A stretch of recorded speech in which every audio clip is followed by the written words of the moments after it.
no sé.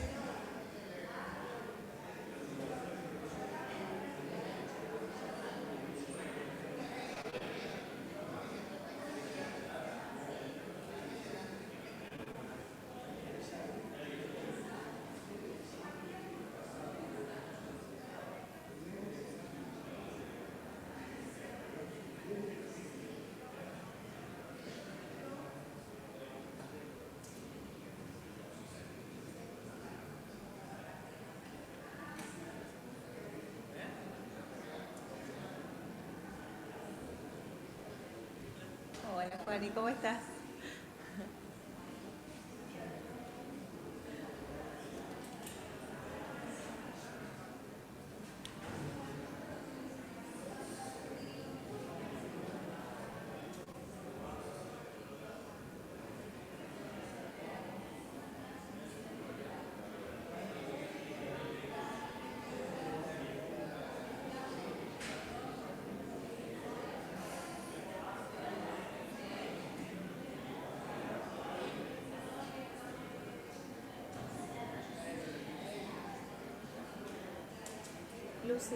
Lucy, Miguel quedó allá.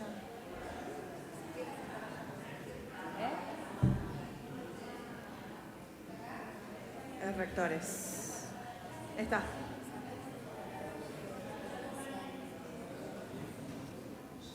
Decime, legisladores no.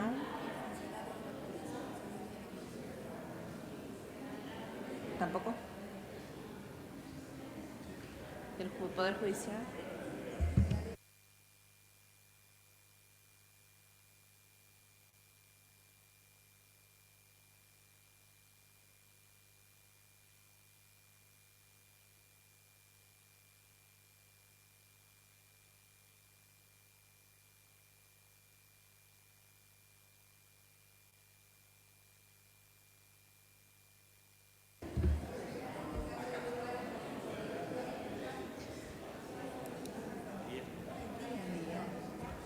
Les solicitamos a los presentes tengan la amabilidad de silenciar sus celulares mientras permanezcan dentro de este recinto. Muchas gracias.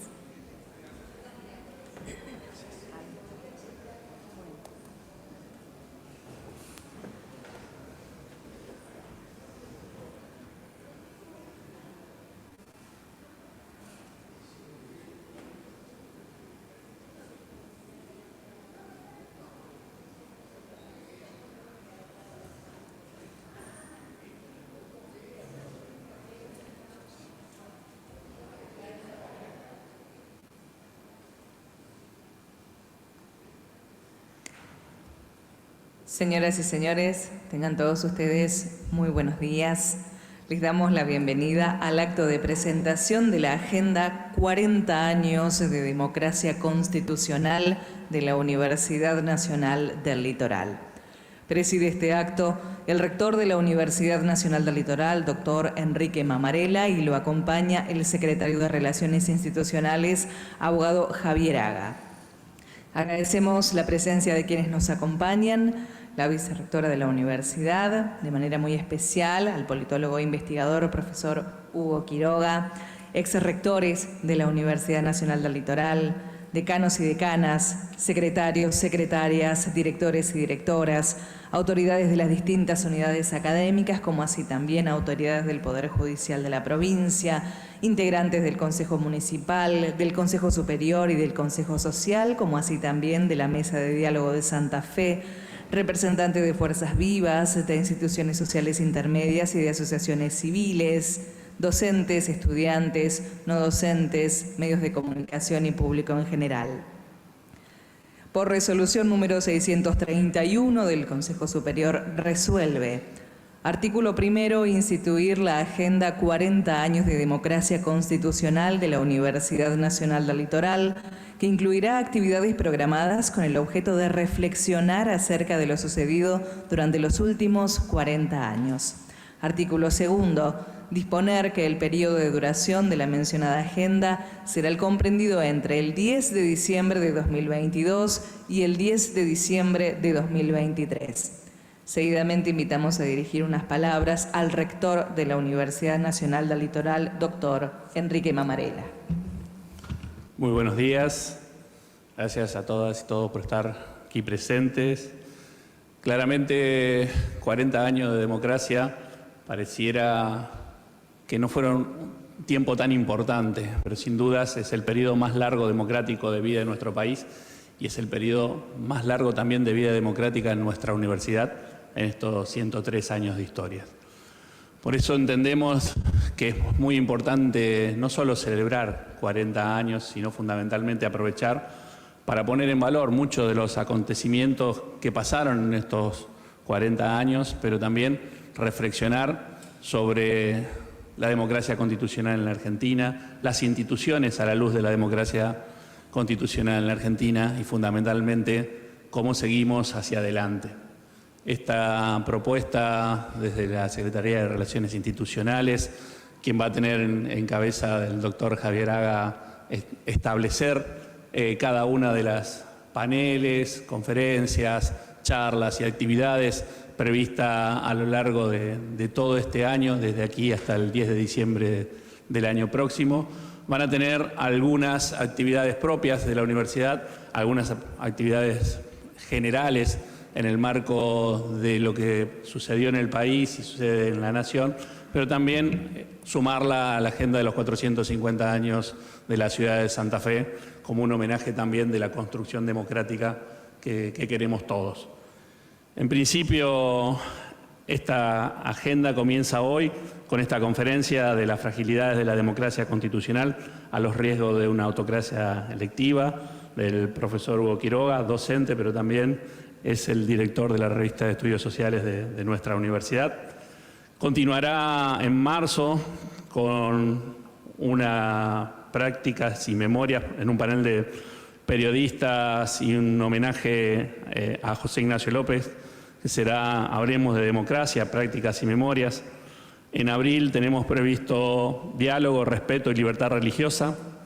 En mayo, trabajar sobre la normalización de las universidades públicas, de la UNL en particular, en el marco del proceso de transición democrática, y 40 años de autonomía y democracia en las universidades con los rectores de la universidad, pero también llevar la discusión del rol del movimiento estudiantil desde la recuperación de la democracia y el futuro de la dirigencia estudiantil. Para junio, proponer el trabajo de democracia y pobreza, desafío y oportunidad de nuestro país. El mes de julio, cultura y democracia, a 40 años. El mes de agosto, las deudas pendientes en materia de derechos humanos. En septiembre, una actividad propuesta, sigamos escribiendo de lo que pasó, historia y memoria, bases de la vida democrática argentina. En octubre, la economía y el desarrollo desde la recuperación democrática, la transición permanente y la globalización. En noviembre, justicia y república. Y en diciembre, las políticas públicas desde el regreso a la democracia, salud, educación y seguridad. Queremos tomar todos los temas, queremos invitar también a toda la comunidad universitaria y a la ciudadanía a sumarse a trabajar cada panel, cada ronda que abramos y que fundamentalmente sea este tiempo para discutir la importancia de las instituciones en la vida democrática y cómo hacemos una democracia más fuerte y cómo hacemos una democracia universitaria también más fuerte. Así que están todos invitados a participar. Esta agenda va a ser comunicada y trabajada durante todo el año y con actividades que van a ser abiertas a toda la comunidad y también con la participación de muchas de las fundaciones, asociaciones y entidades que tienen relación permanente de trabajo continuo con la universidad, porque creemos que no es solo una agenda universitaria, es una agenda abierta y de construcción y a la cual están todos invitados a participar. Para plantear cómo sigue, claramente vamos a tener, después que termine yo de hablar, la presentación del próximo panel, también para ya invitarlos a trabajar en esta agenda y a sumarse con nosotros. Así que muchas gracias por estar aquí.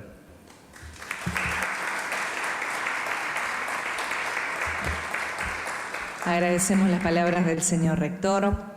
Queremos compartir con ustedes que hoy tenemos el honor de contar en este acto con la participación a través de la plataforma Zoom de dos referentes de nuestra democracia, la doctora Graciela Fernández Meijide y el periodista y vocero presidencial durante el mandato del doctor Raúl Alfonsín, José Ignacio López. Con la satisfacción de poder compartir esta actividad con ellos, los saludamos y les damos una calurosa bienvenida. Pueden observarlos en pantalla.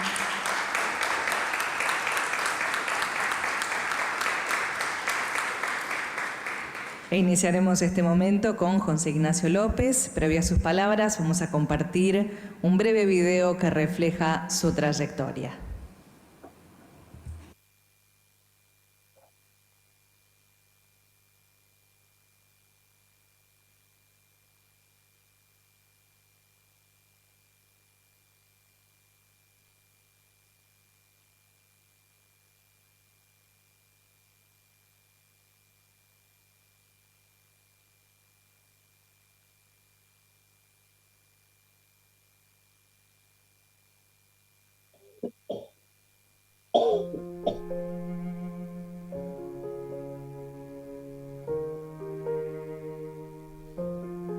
José Ignacio López nació en Buenos Aires el 8 de diciembre de 1936.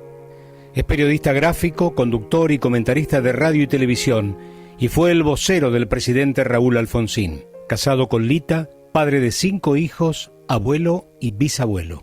Se egresó de la Escuela Superior de Periodismo del Instituto Grafotécnico. En 1961 ingresó al diario La Nación, donde llegó a ser prosecretario de redacción. Fue secretario de redacción de La Opinión y columnista en Clarín, El Economista y en las agencias NA y DIN.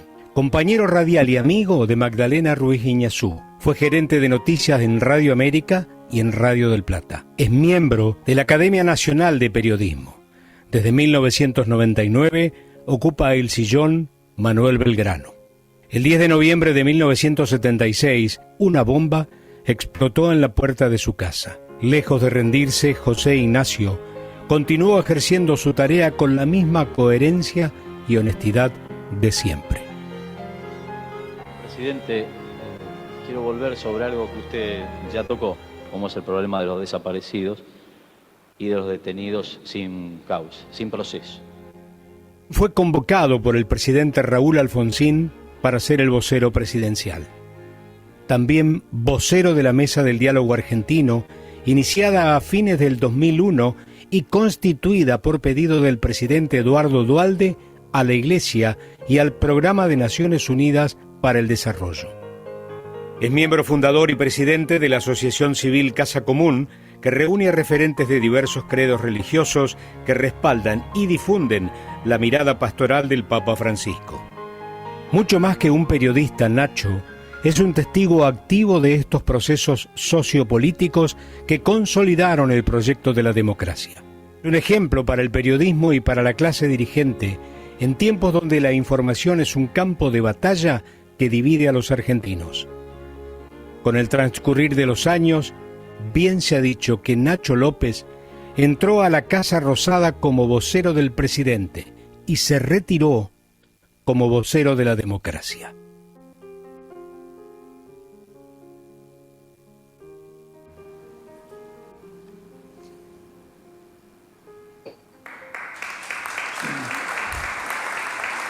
Hasta aquí entonces compartimos un extracto de su trayectoria. Ahora sí, José Ignacio López, lo invitamos a compartir unas palabras.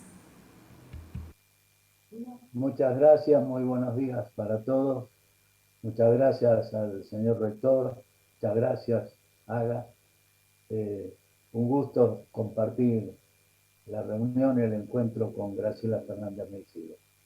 Un verdadero honor para mí estar con ella participando en esta inauguración. Todo mi respeto para Graciela Fernández Meijide. Todo mi agradecimiento para la universidad y mis disculpas, porque en algún momento de todos estos preparativos el propósito de la universidad era que yo estuviera allí con ustedes en este acto de lanzamiento. Realmente un tropezón que no fue caída me impidió estar allí porque estoy todavía en proceso de rehabilitación, como se dice, después de una fractura de tibia y peroné como la que tuve en el mes de agosto. Pero tengo que agradecer fundamentalmente esa invitación, tengo que agradecer a la universidad que se hayan hecho eco de mi propósito y de participar en esta celebración de los 40 años, que esta propuesta de la Universidad de Santa Fe, tan abierta a la participación de toda la sociedad, de toda la comunidad para hacer memoria, para construir. Por eso celebro y agradezco que la Universidad del Litoral haya sido la primera que haya respondido a una inquietud mía y de los amigos, de algunos amigos que me acompañan desde hace mucho tiempo, algunos de los cuales son también colaboradores y amigos permanentes de la Universidad Nacional del Litoral, con quienes estamos llevando adelante un proyecto de un documental periodístico en el cual pretendo recorrer mis 60 años de periodismo de un lado y del otro del mostrador, como suele decirse, incluyendo la experiencia inolvidable y la experiencia de la que estoy orgulloso, que es la de haber podido acompañar y participar en la construcción, en la recuperación de la democracia al lado del presidente Raúl Alfonsín. Creo como aquí se ha hecho mención y creo que están participando también en este encuentro la Mesa del Diálogo de Santa Fe. Me importa decir que es una de las pocas que sigue existiendo y funcionando en el país y que surgió también en aquellas circunstancias tan difíciles que se produjeron en el 2001 y comienzo del 2002. Ya que hacemos referencia a esto, me parece absolutamente de justicia empezar por hacer memoria y honrar la memoria de Carmelo Angulo Barturén, que nos ha dejado hace muy pocos días y a cuya persona nosotros, los argentinos, le debemos mucho. Yo soy testigo y compañero de esa actitud de solidaridad, de acompañamiento, de solidaridad humana de Carmelo Angulo, que llegó a la Argentina en abril, mayo del 2001, y en la misma presentación de las cartas credenciales al presidente de la Rúa le manifestó su preocupación por las circunstancias y le ofreció, le habló de la posibilidad de poder volcar su experiencia como actor, como partícipe, como protagonista en otros acontecimientos, en otros lugares, posiblemente, seguramente mucho más difíciles todavía, porque tuvo que actuar en lugares donde se habían producido auténticamente situaciones de guerra y de confrontaciones civiles y políticas muy, muy graves.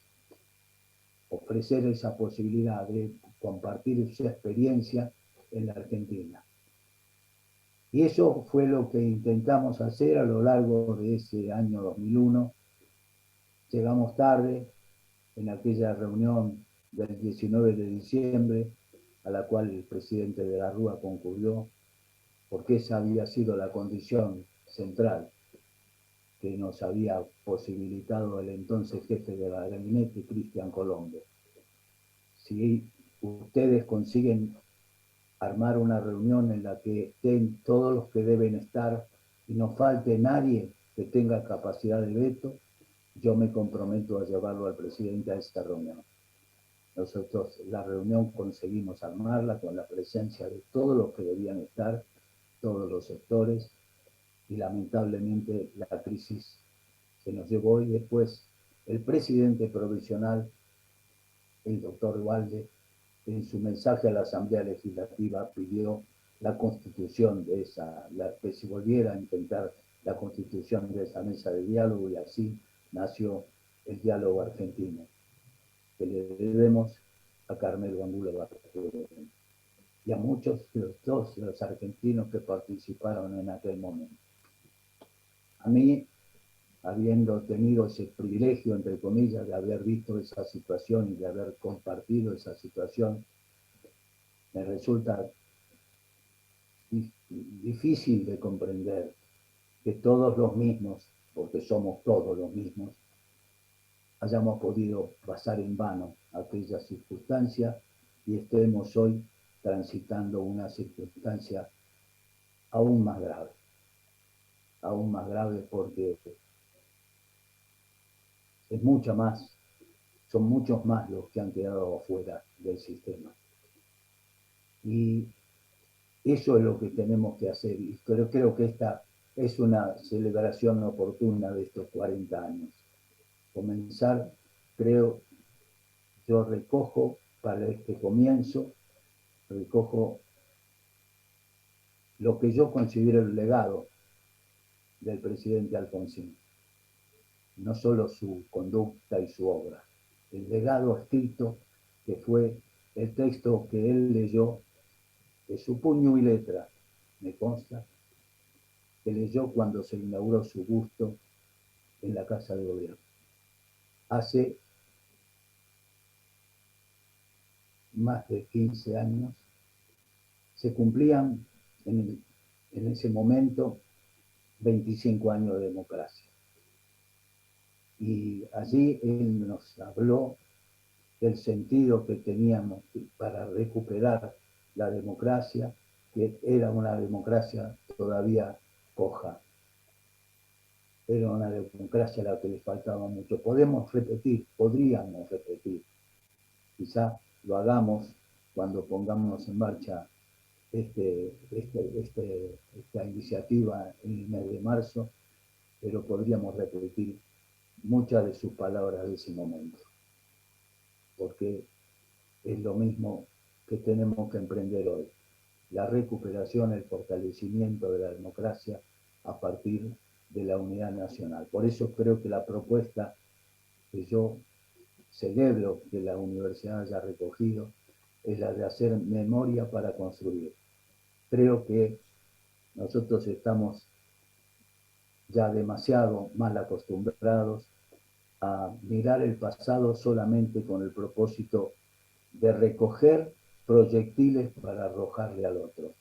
Y creo yo, estoy absolutamente convencido, que ninguna sociedad coquetea con su disolución como lo hicimos y como lo estamos haciendo si cada uno no tiene algo para modificar, si cada uno no tiene algo para cambiar.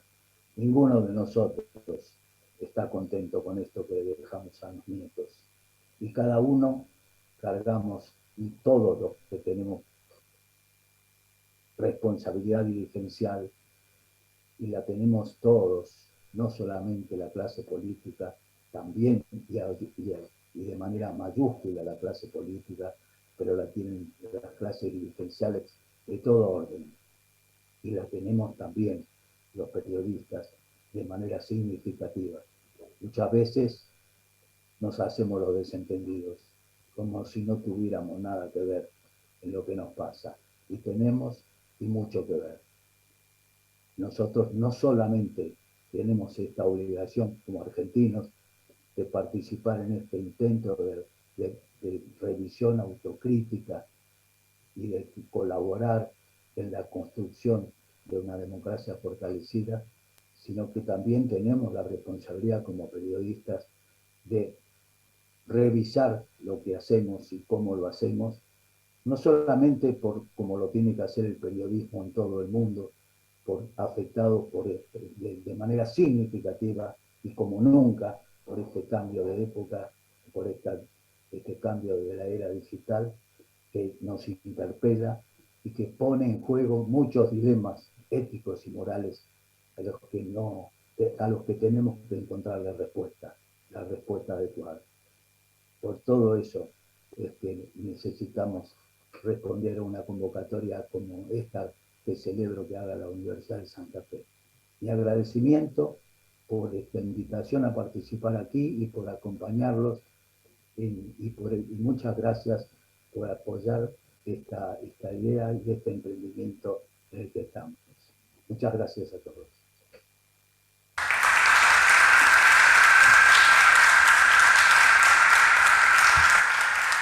Para cerrar la participación de José Ignacio López, los invitamos a mirar este video Memoria para Construir.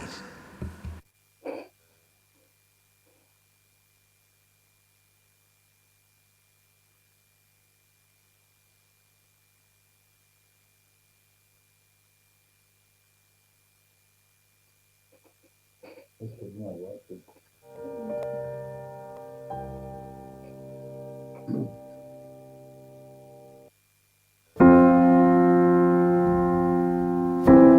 Así que bueno, la Academia decidió hacer un reconocimiento por la defensa de la libertad de expresión en el peor momento de la historia de la Argentina y del periodismo, que yo creo que como broche cierra el increíble José Ignacio López con esa pregunta única sobre los desaparecidos, obligando a Videla, tartamudeando, a referirse a que los desaparecidos no están. Señor presidente, quiero volver sobre algo que usted ya tocó. El último domingo de octubre, el Papa Juan Pablo II se refirió a la Argentina en la Plaza San Pedro, de distintas maneras, pero entre otras cosas habló de un problema que ya ha sido tocado aquí, como es el problema de los desaparecidos y de los detenidos sin causa, sin proceso. Le quiero preguntar si usted...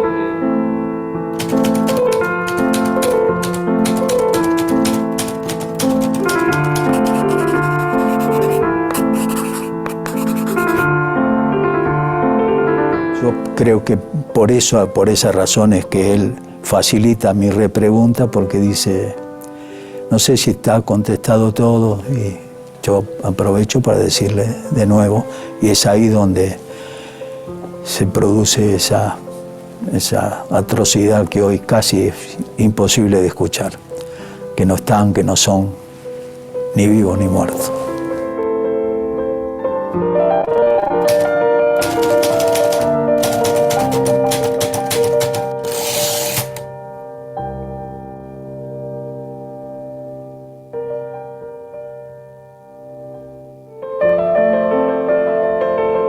Yo quiero invitar a hacer ese recorrido para que veamos que podemos ser capaces de mirar para atrás y construir para adelante, de hacer memoria para construir. Y Ricardo me dijo, mirá, que están pensando que te van a llamar para que seas el vocero del presidente.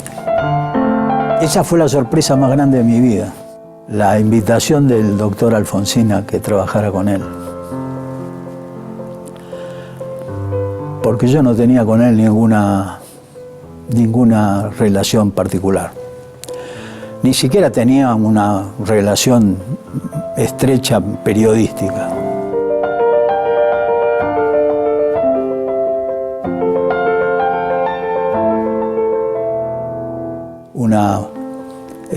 Una sintonía personal muy grande, una confianza muy grande de uno y de otro lado. Modo que yo pasé una experiencia absolutamente inolvidable, porque fuimos construyendo una manera de trabajar, ni tenía experiencia de presidente, ni yo tampoco de vocero del presidente.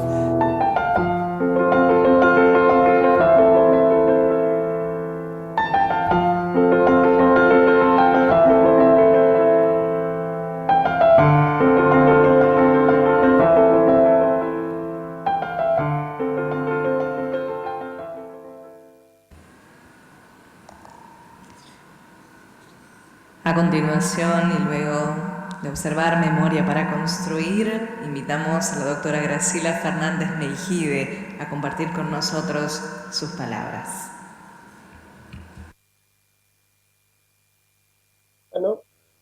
Buenos días a todos.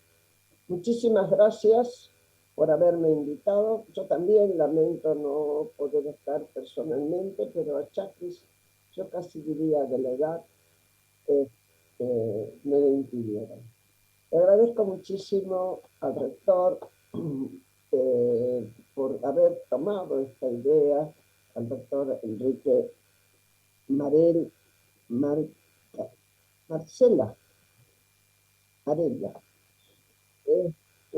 y también a Javier por haber sido Javier Haga quien me llamó y se puso en contacto, y sobre todo a todas las autoridades de la Universidad Nacional del Litoral que toman este tema con tanta importancia como para dedicarle un año entero a este tema. Y vale la pena. Costó muchos años que el pueblo argentino se acostumbrara a que las dificultades políticas no se solucionaban con golpes de Estado.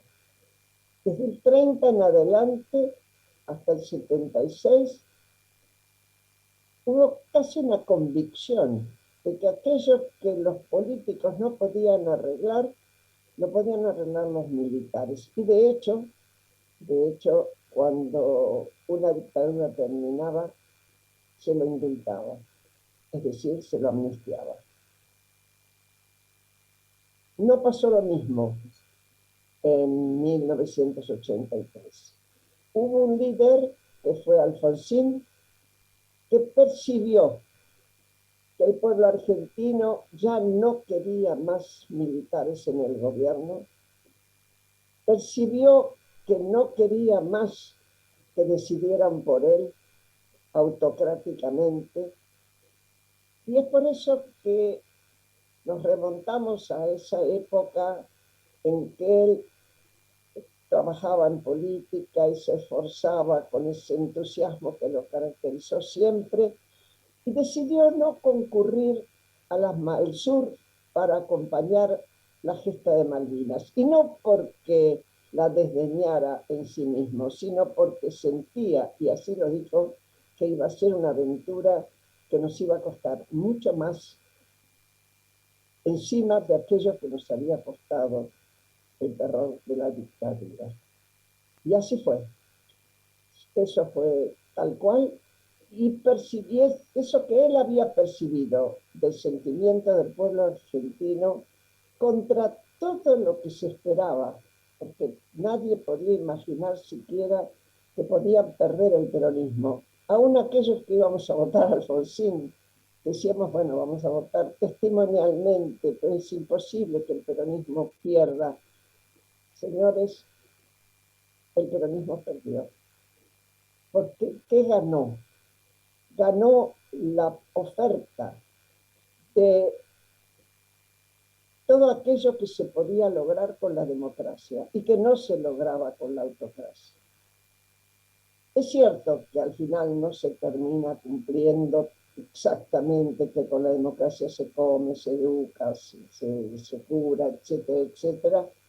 Era, digamos, una expresión de deseos, pero estaba en el alma de todos. Y por toda esa situación, además, votó aquel a quien le prometió investigar los crímenes del terrorismo de Estado y hacer un juicio adecuado a eso.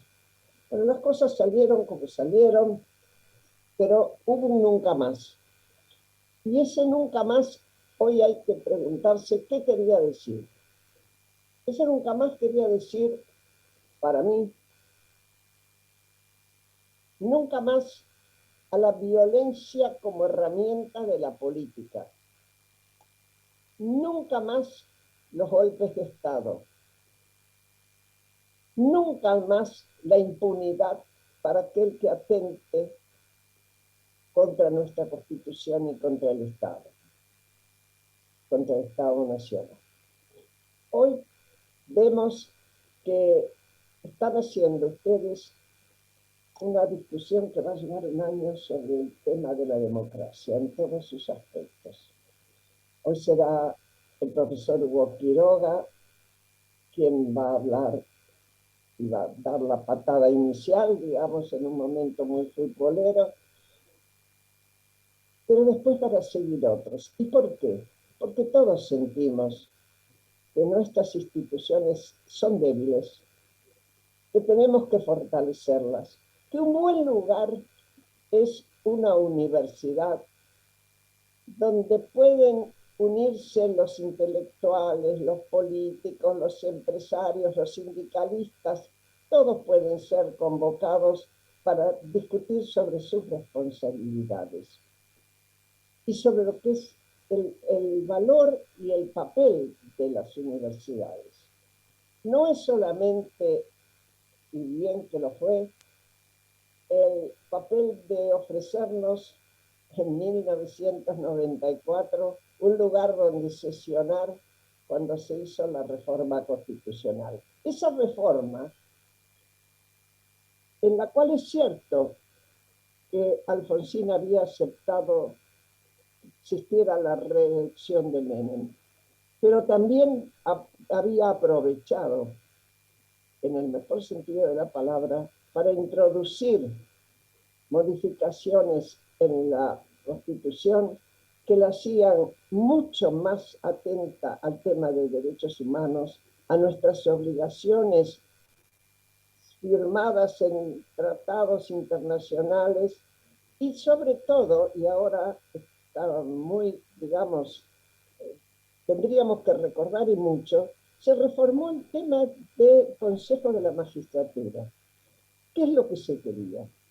Que la nominación de los jefes, de los jueces no fuera arbitraria, no fuera al placer de los senadores, nada más, sino que tuviera un consejo compuesto por distintos representantes y sobre todo gente de la legislatura, es decir, del Congreso, para poder decidir sobre el Congreso en la Cámara de Diputados, ¿no?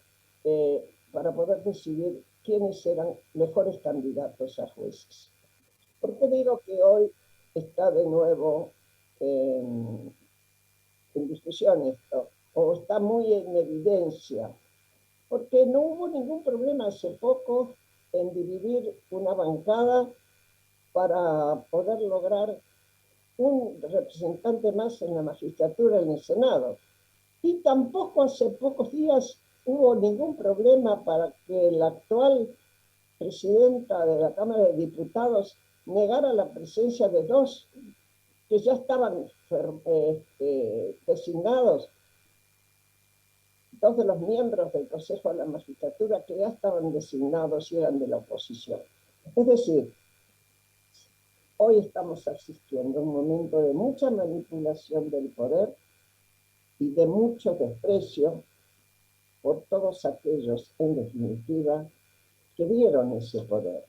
En lugar de gobernar, a mi criterio, para hacer más felices a aquellos que eligen, no importa quién, aquellos que son votantes y ponen confianza en quienes le ofrecen mejorarle la vida y respetarle sus libertades. En lugar de eso, lo que tenemos es una discusión donde se va a determinar dentro de muy poquitos días si ha habido responsabilidades de defraudación al Estado y eventualmente de asociación ilícita. No sé qué va a pasar, pero hay amenazas de parar el país. Si hay momento para emitir nuestra opinión sobre lo que eso representa, esa arbitrariedad y ese abuso representaría, y sobre lo que significa el valor de nuestra Constitución y el respeto a nuestras leyes, es esto. Por eso los felicito, han elegido un muy buen tema. Si fue sugerido por Ignacio, me parece fantástico. José Ignacio, no sabía que vos habías sugerido esta idea. Los felicito a ustedes y les deseo el mejor de los encuentros hoy y de los sucesivos que se produzcan en esta universidad. Muchas gracias por haberme invitado a estar con ustedes.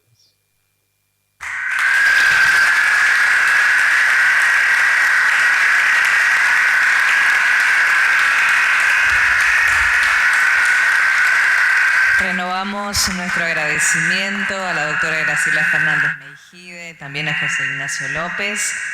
Y a continuación invitamos al rector y al secretario de Relaciones Institucionales a tomar su lugar junto al público e invitamos al estrado al profesor Hugo Quiroga, quien brindará la conferencia de las fragilidades de la democracia constitucional a los riesgos de una autocracia electiva.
Bueno, buenos días a todos y a todas.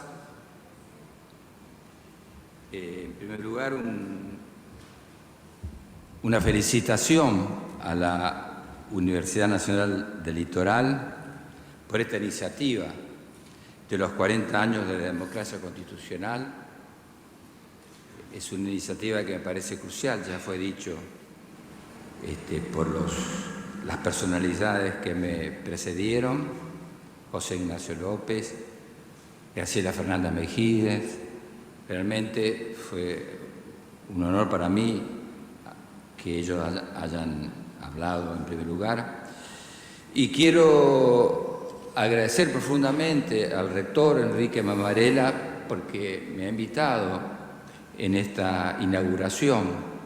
De la misma manera a Javier por esta invitación, con lo cual he tenido el contacto más directo con Javier Haga y está aquí empujándome para que yo pudiera venir a esta. Bueno, y también agradecer a todos los que están presentes, autoridades de la universidad, de otras instituciones, asociaciones, públicos, colegas, amigos, amigas, que no los puedo mencionar porque haría un acto de injusticia al hacerlo. Y digo que es un honor, realmente me siento muy orgulloso de estar aquí presente en esta inauguración, que para mí es un honor realmente, en una universidad que yo he trabajado y trabajo desde hace muchos años.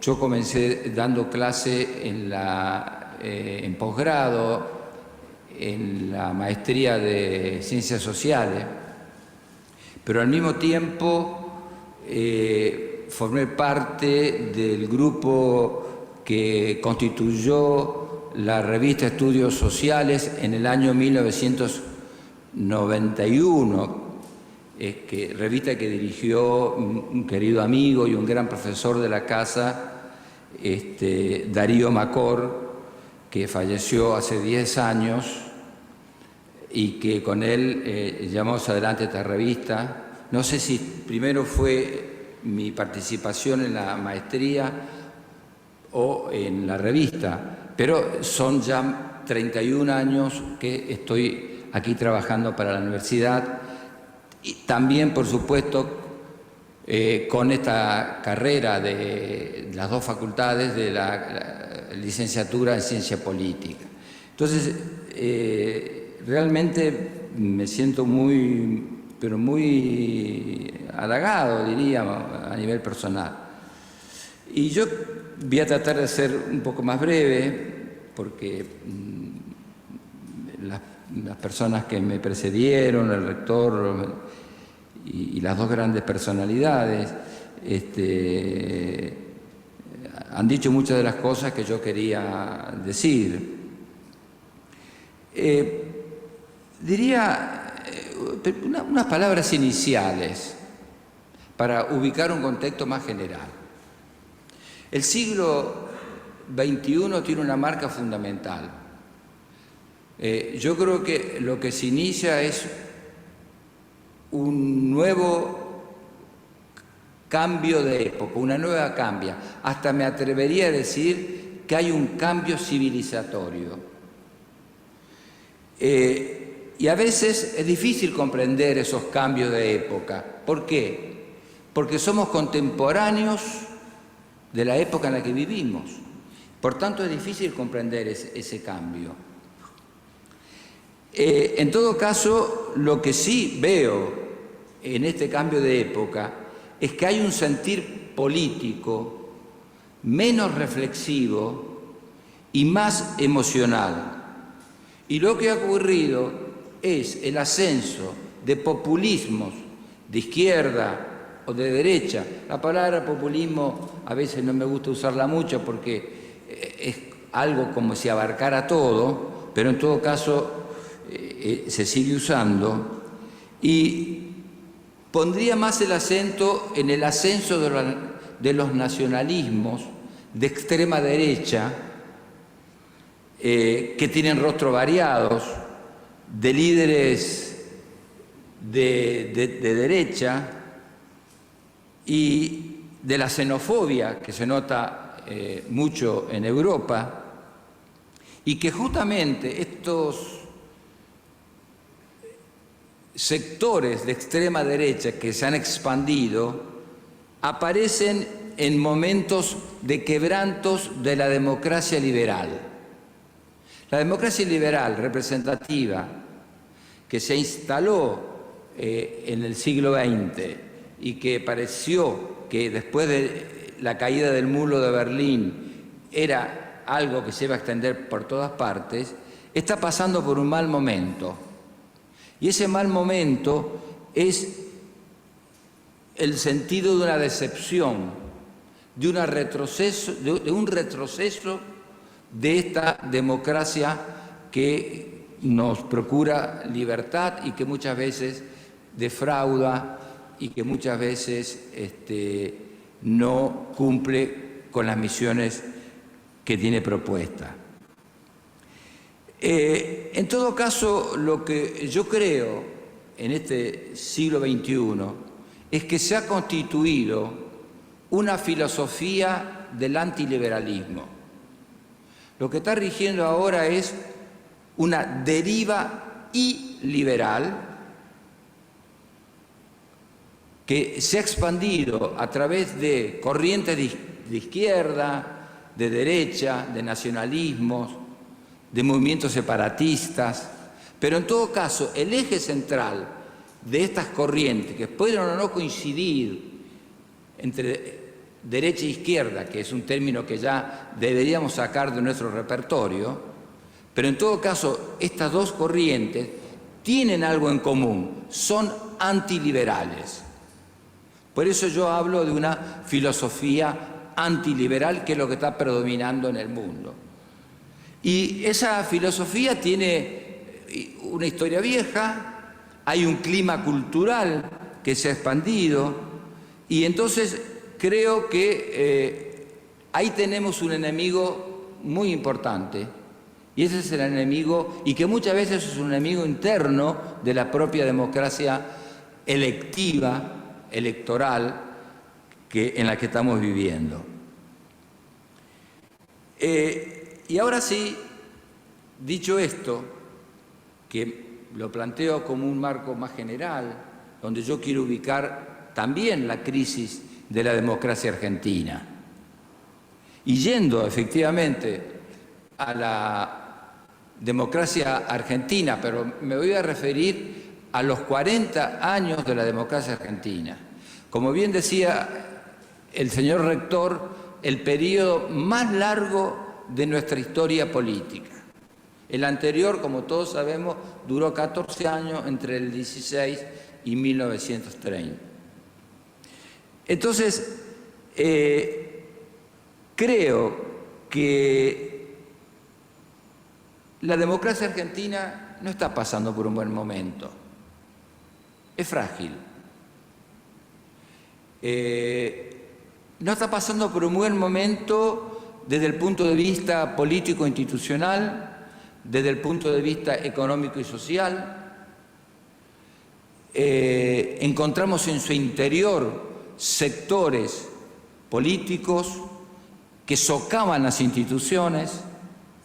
Sobre eso yo me voy a referir.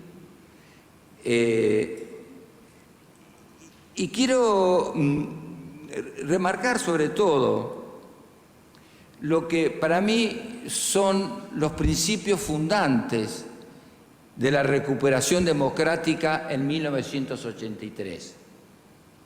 Por un lado, hablaría de la campaña que hizo el candidato Raúl Alfonsín, cuando ponía su acento en la Constitución, en el preámbulo de la Constitución Nacional, y que era cantada y coreado por miles y miles de argentinos, pero también ponía el acento en los derechos humanos. Ahora, este es un principio fundamental, pero yo creo que hay dos actas fundacionales de la recuperación democrática. Dos actas, digamos, fundacionales que están entrelazadas, unas con otras. La primera yo diría que es el juicio a las juntas militares. Esto es clave en la política argentina. ¿Por qué? Porque nosotros hemos vivido un periodo de 50 años de gobiernos o de influencias militares. 6 golpes de Estado, gobiernos militares que controlaban a gobiernos civiles, como el de Ilia, como el de Frondizi, había proscripción del peronismo. Pero lo cierto es que el juicio a la Junta no es solamente enjuiciar y castigar a las juntas militares por las atrocidades cometidas por la violación de los derechos humanos. Es más que eso, es poner fin a un sistema político pretoriano, es poner fin a un poder militar que influyó en nuestro sistema político durante 50 años, y es poner fin a la inmunidad de estas Fuerzas Armadas. Este es el gran valor que tiene el juicio a las juntas militares. El candidato del peronismo, Ítalo Luder, no quería derogar la ley de autoamnistía que los militares dictaron unos meses antes de abandonar el poder. Y él estaba dispuesto a que no se hicieran esos juicios. Y el otro acta fundacional, para decirlo, que está estrechamente asociada al juicio de la Junta, es la creación de la CONADEP. Recién le escuchamos a Graciela, que fue una de las secretarias de la CONADEP. Hablábamos con Javier y con Enrique recién de la función que cumplió Graciela Fernández Meijide desde la Secretaría de Denuncias, donde ella estaba apoyada por muchísimos jóvenes para tomar las denuncias familiares, a víctimas que habían podido escapar, en fin. Y esas denuncias se hacían diariamente, y luego, al finalizar el día, los jóvenes que trabajaban con esas denuncias recibían el control de psicólogos para poder soportar y continuar al día siguiente el dolor que habían soportado frente a esas escuchas. Yo mismo pude trabajar a mi regreso del exilio desde febrero del 84 hasta que terminó la CONADEP en el mes de septiembre, cuando Sábato y los demás miembros entregaron al presidente Alfonsín el nunca más. Pude trabajar en la Secretaría de Procedimiento bajo la dirección de Raúl Aragón, que falleció, que fue nombrado juez después por Raúl Alfonsín, y ir a cada lugar in situ de donde estuvieron los campos de concentración, con familiares, con testigos, una tarea muy dura, muy difícil, porque los militares todavía tenían fuerza. Y cuando se decía que los militares podían producir un golpe, sí, lo podían producir.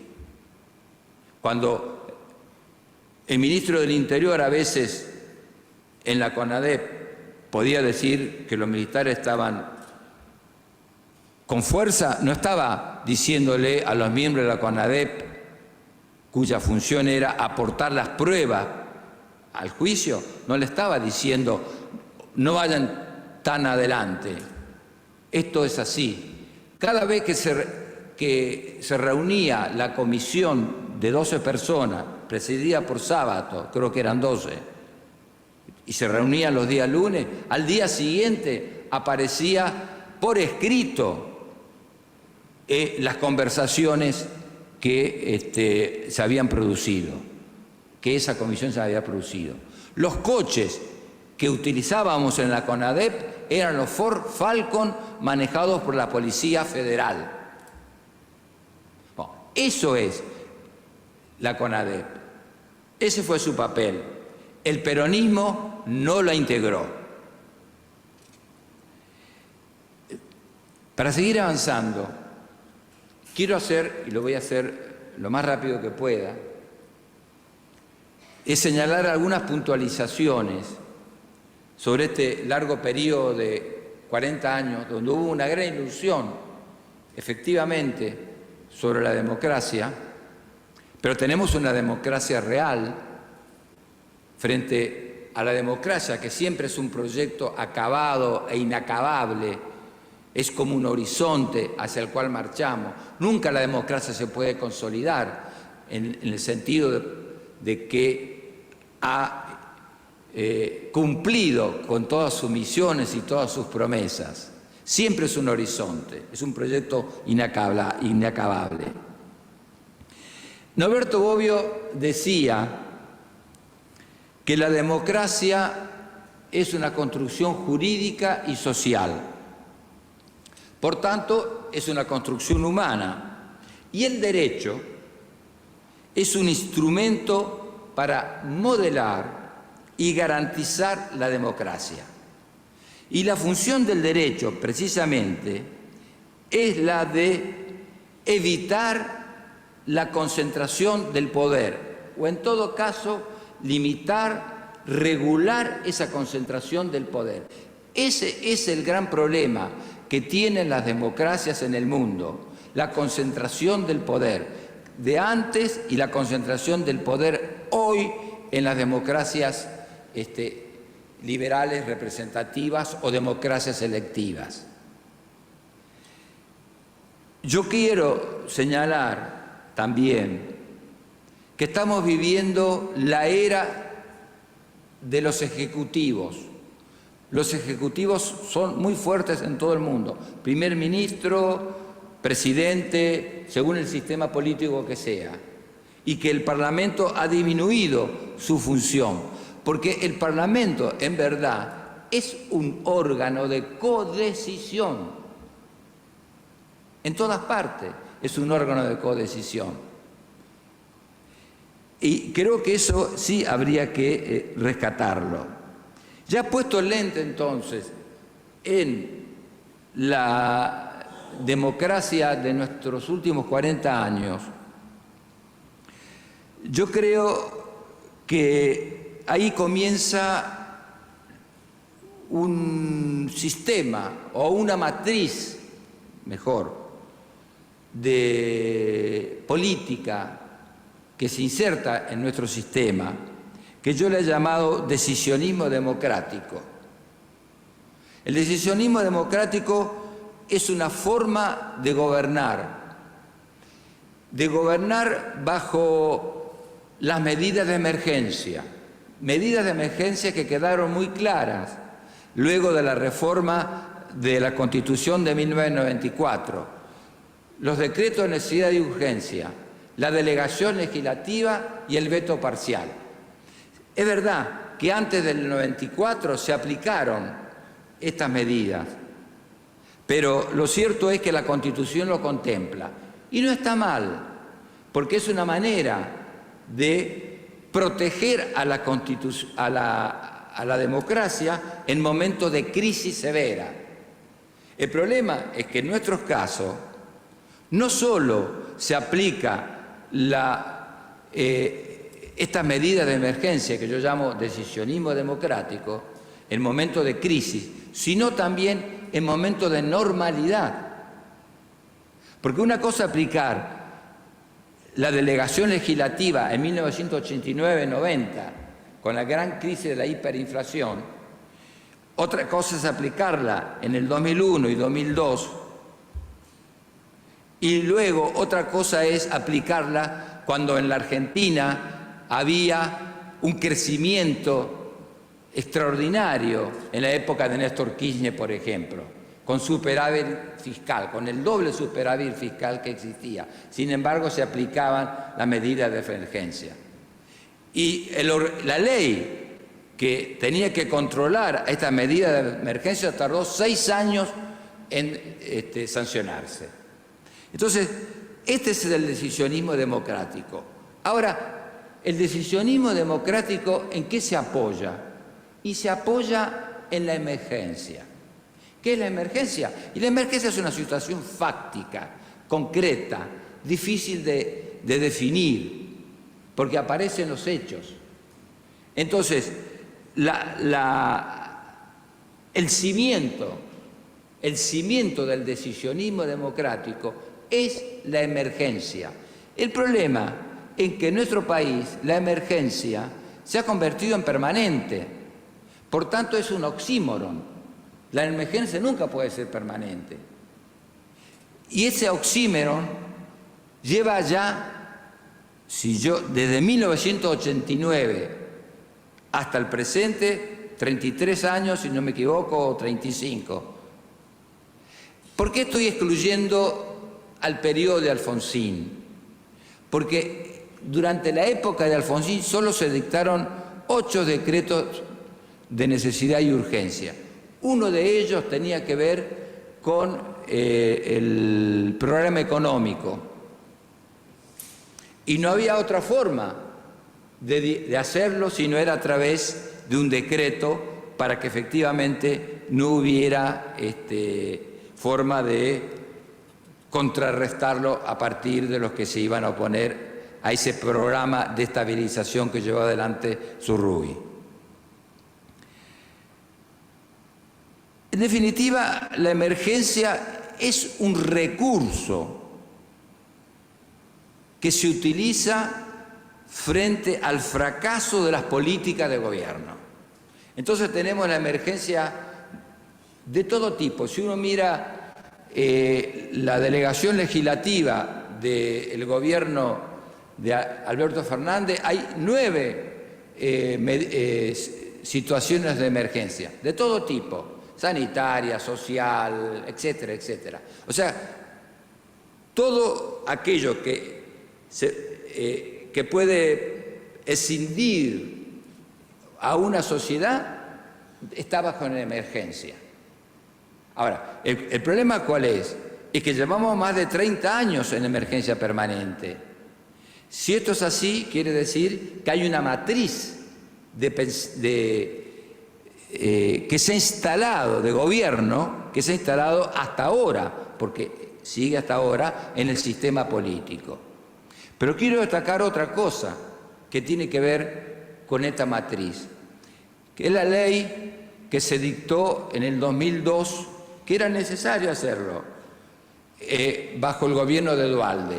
Una ley que se dictó por un año y que se prorrogó durante 15 años, año tras año, 15 años, y que fue, digamos, no derogada, sino no prorrogada por el gobierno de Cambiemos en el 2017. Bueno, felizmente eso fue una buena medida. Ahora, esto que estoy diciendo de la emergencia permanente asociada al decisionismo democrático tiene que ver con el hecho de que abrió las puertas a un Estado de Derecho atenuado, a una legislación atenuada. ¿Por qué? Porque se dictan más medidas de emergencia que leyes. Según fuentes oficiales que yo he tomado, esto no está sacado de los diarios, que fue tomado de la declaración del Ministerio de Derechos Humanos y algo más, el nombre del gobierno de los Kirchner, hasta el año 2020 se dictaron 808 decretos de necesidad y urgencia. Entonces, ahí mi pregunta, ¿se ha constituido una forma estable de gobierno? Esto ya tiene un carácter estructural. ¿Se puede gobernar sin esta medida de emergencia? Entonces, la respuesta sería, lo que hay que hacer es constitucionalizar la democracia, evitar que se aplican estas medidas de emergencia en momentos en los que no son necesarios, cuando no hay situaciones verdaderamente de emergencia, como los que se vivió en el 89-90, 2001 y 2002. Otro punto que me interesaría destacar, estoy mirando la hora para no excederme tanto,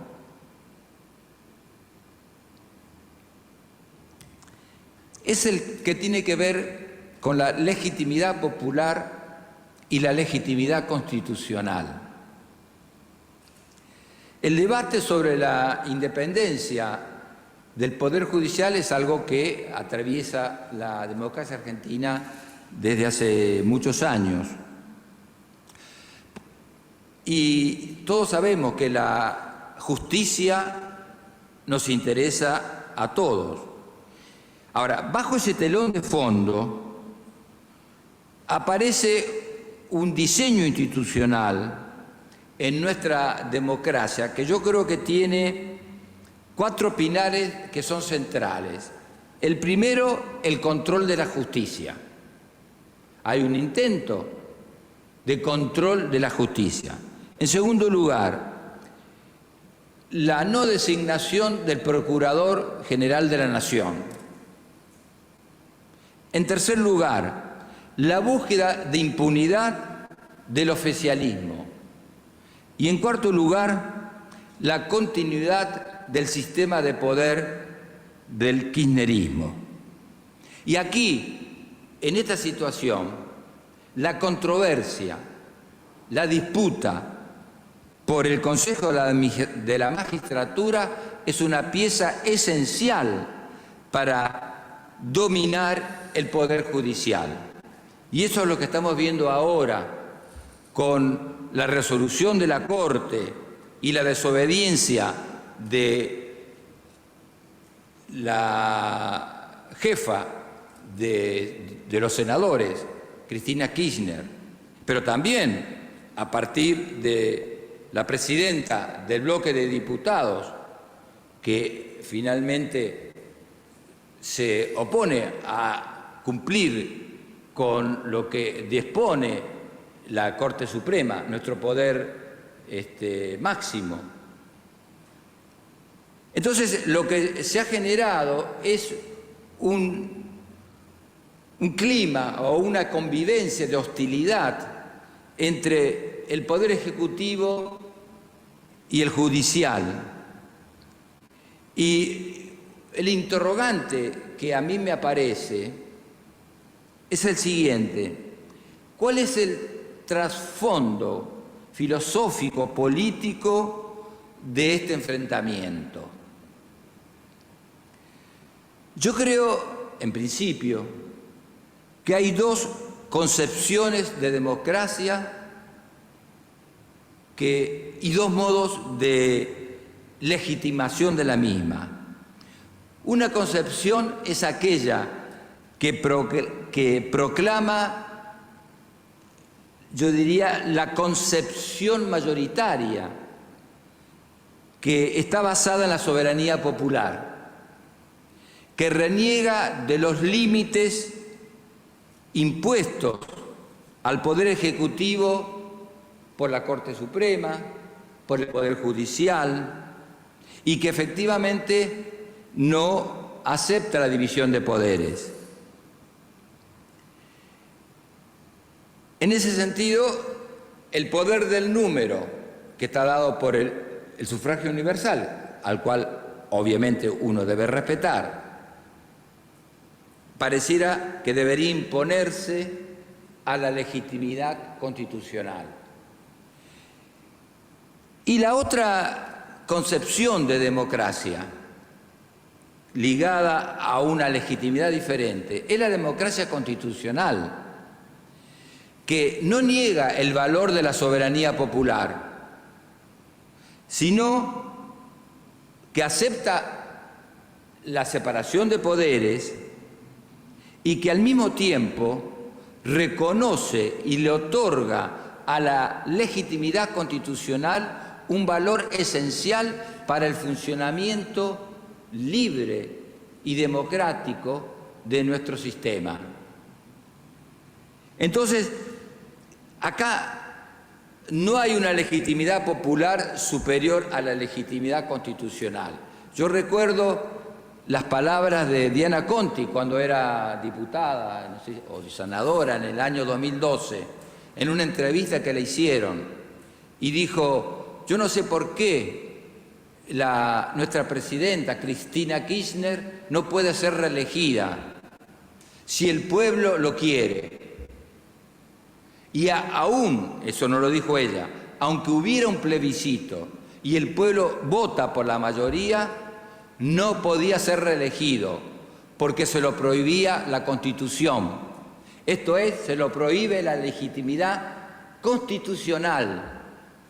La democracia no flota en el aire, está enmarcada en el Estado de Derecho, está enmarcada en la legitimidad constitucional, y esto es lo que prima.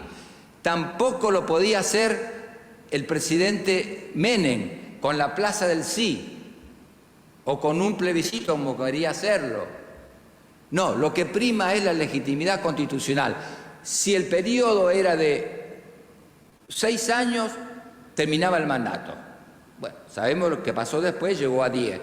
Y si en este caso no se podía reelegir la presidenta Cristina Kirchner, se lo impedía la Constitución. Estas son dos formas de establecer y de concebir la democracia. En la situación actual, lo que presenciamos es, yo diría, desde diciembre del 2019, una autoridad política relevante, que es la vicepresidenta de la Nación, Cristina Kirchner, que fue aumentando progresivamente su cuota de poder institucional. Y aquí yo creo que se configura un nuevo diseño gubernamental y que ha configurado una situación inédita en donde, por un lado, hubo una rivalidad, tal vez ahora terminada, entre un presidente elegido de manera inédita por la vicepresidenta. Nosotros sabemos que la figura presidencial es unipersonal. La vicepresidenta solo es quien preside la Cámara de Senadores, no tiene otra función, reemplazarlo al presidente cuando es necesario.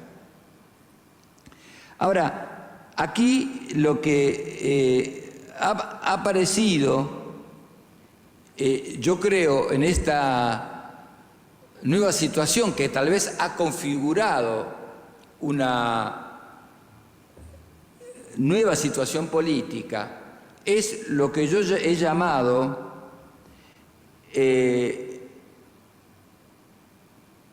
la diarquía decisional.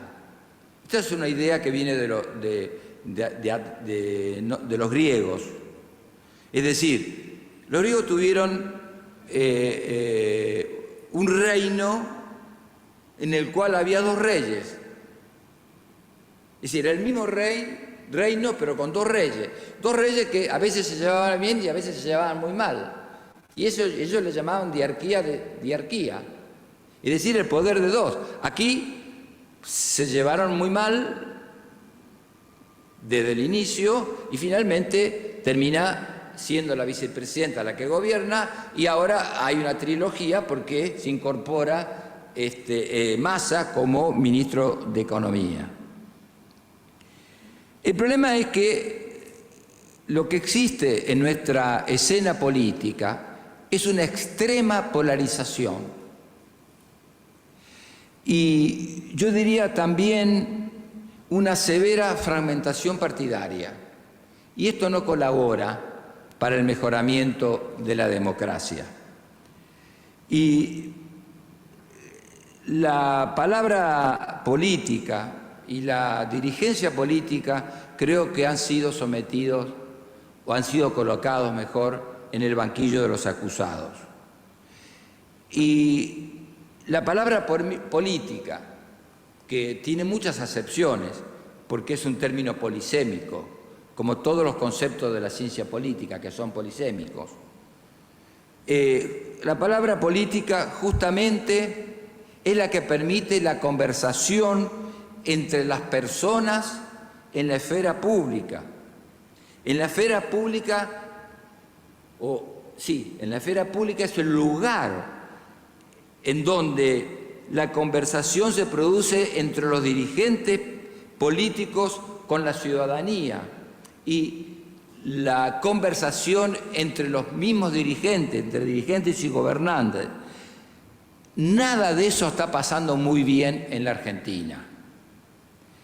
Aquí esta extrema polarización no habilita el diálogo, y no habilita el diálogo entre las familias diferentes que integran las dos coaliciones mayoritarias, pero tampoco funciona muy bien entre las fracciones de un mismo partido. Entonces yo creo que la conversación política está rota en la Argentina. ¿Cómo reparar ese lenguaje público? Bueno, el resultado es que queda el espacio abierto para el crecimiento de las políticas extremas. Esta es una de las características del siglo XXI al que aludía al inicio. El crecimiento de las políticas extremas que evaden y buscan conquistar, se van a los extremos, pero que buscan ávidamente conquistar el centro de izquierda, el centro de derecha. Y ahí tenemos en la Argentina también nuestra representación de política extrema en Milei. Entonces, Estamos ante una situación difícil en nuestro escenario político, en nuestro paisaje político, y la pregunta que uno se podría hacer es si es posible una autocracia electiva en la Argentina. Y esa pregunta está hecha pensando en escenarios. Los riesgos están, porque yo creo que hemos salido en nuestra escena política de un sistema de bipolarización de estas dos fuerzas o coaliciones que están integradas por familias políticas diferentes, pero que finalmente son coaliciones, y que está apareciendo una tercera fuerza política y que podríamos decir que estamos acercándonos a una escena política de tres partes. Si es que Milei, con sus seguidores, sus alianzas, siguen en este rumbo de ascenso, que tiene que ver con la desconfianza de la ciudadanía con respecto a la política, con respecto a, diría, a sentirse defraudada, con la molestia frente a la política. Entonces, yo creo ahí que este es un gran tema a tener en cuenta en la Argentina, pero que también pasa en el mundo. ¿Quién hubiera pensado que el asalto al Capitolio lo dirigió Trump, el expresidente de la República? ¿Quién podría pensar que en Francia Marine Le Pen es la política más votada entre los obreros franceses? Que hoy tenemos a una derecha extrema italiana como primera ministra en Italia, que en Suecia ha aumentado la derecha. En Suecia, no hablemos de Hungría, que es el lugar donde existe con mucha mayor claridad la autocracia electiva. ¿Qué es la autocracia electiva? La autocracia electiva es un modo de autoritarismo que está legitimado por las urnas. Ese gobernante fue elegido por las urnas. Luego, ya en el poder, se convierte en un autócrata. Es el caso de Orbán en Hungría, que hoy tiene los poderes ilimitados. Y Hungría forma parte de la Unión Europea, no nos olvidemos de eso. Ahora pareciera que puede haber castigo, multas, no sé, sanciones de ese tipo. Bueno, ya no es necesario, no sé quién lo mencionaba, si Fernández Meijide, no son necesarios los golpes de Estado.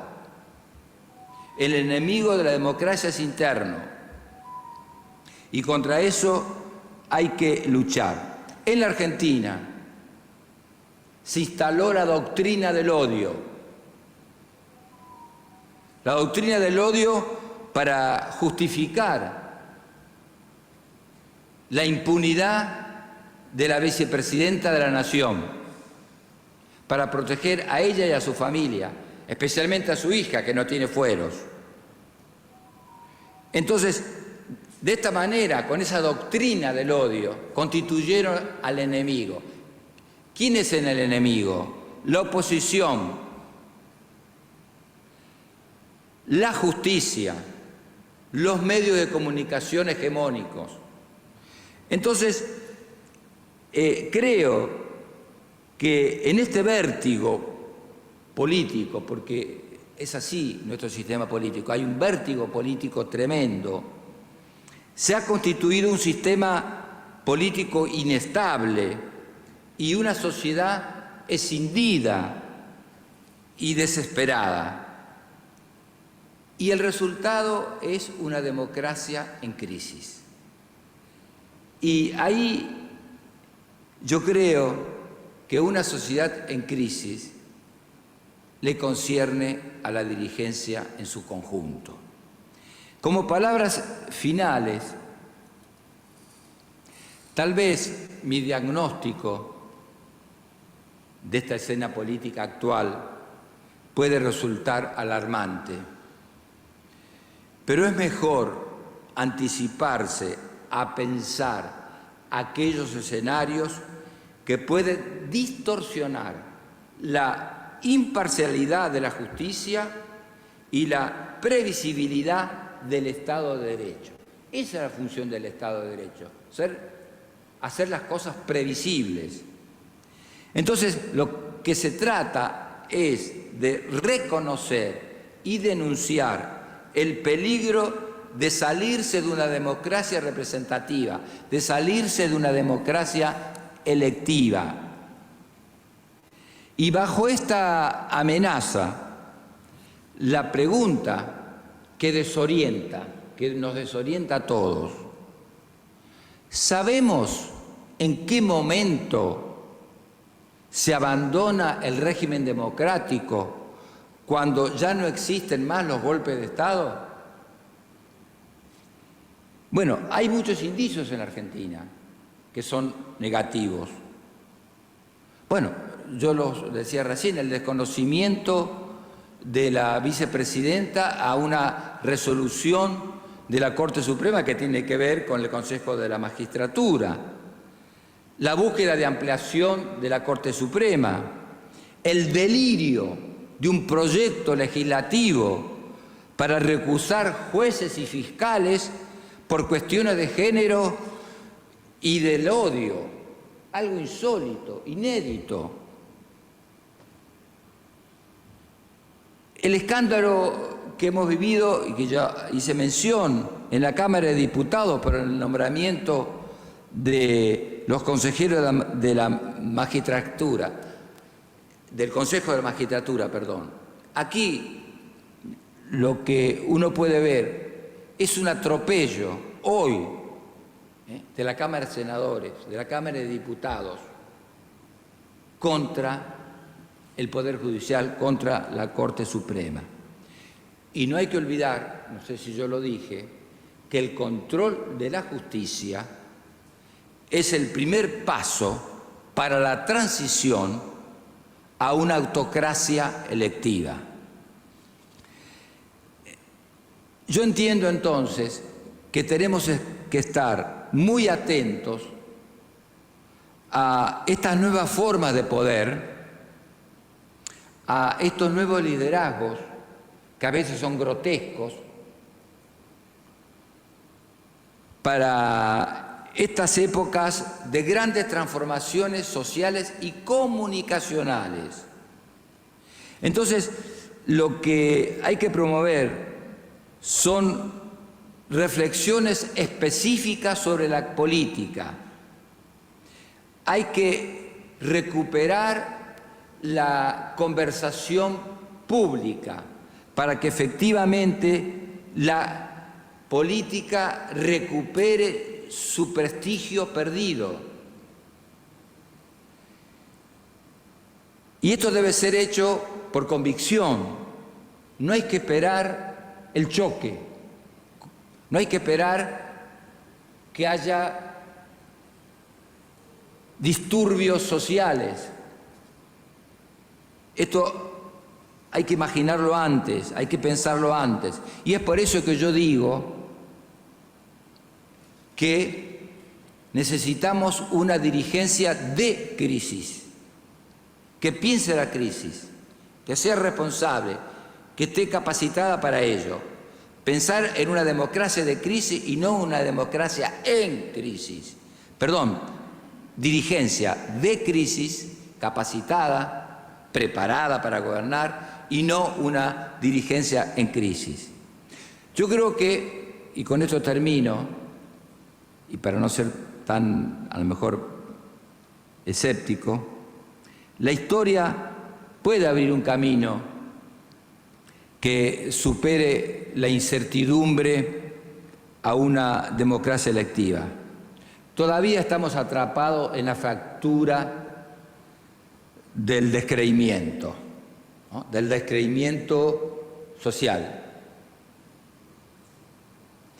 Y yo creo que la democracia tiene que encontrar el camino a través de esta dirigencia de crisis preparada, con capacidad de gobernar, que encontrar el camino significaría que la democracia se plantee un camino de desarrollo y de bienestar. Y creo que hay que repensar una teoría democrática capitalista, acorde a las nuevas épocas en las que estamos viviendo, desde una perspectiva transversal. Muchas gracias.